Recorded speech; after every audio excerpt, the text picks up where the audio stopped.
Il lago di Fumon è sicuramente intanto una risorsa ambientale preziosissima, può diventare anche una fonte di sviluppo turistico. Certo è che non può essere lasciata la sua gestione sulle spalle del comune di Arcugnano, che è del tutto inadeguato. Il consigliere regionale vicentino Stefano Giacomin ha particolarmente a cuore le sorti del lago di Fimon. Preoccupato per il risultato dello studio condotto dall'Università di Parma, che prevede nell'arco dei prossimi 30 anni la trasformazione in palude dell'antico specchio d'acqua, quest'estate ha presentato una mozione che recentemente è stata approvata all'unanimità.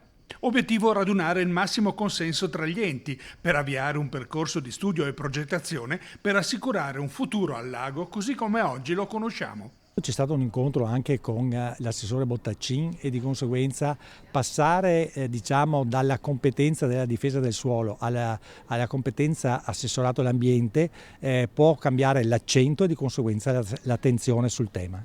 Altrettanto importante è la questione finanziamenti. Noi sappiamo che la Regione destina un bel gruzzolo alla provincia sulla difesa del suolo, che però molto spesso le emergenze assorbono completamente e per il lago di Fumon rimangono pochi spicci. Ci auguriamo che se passa sotto l'assessorato all'ambiente queste somme si vadano a incrementare anche in prospettiva di nuovi finanziamenti europei proprio sull'ambiente.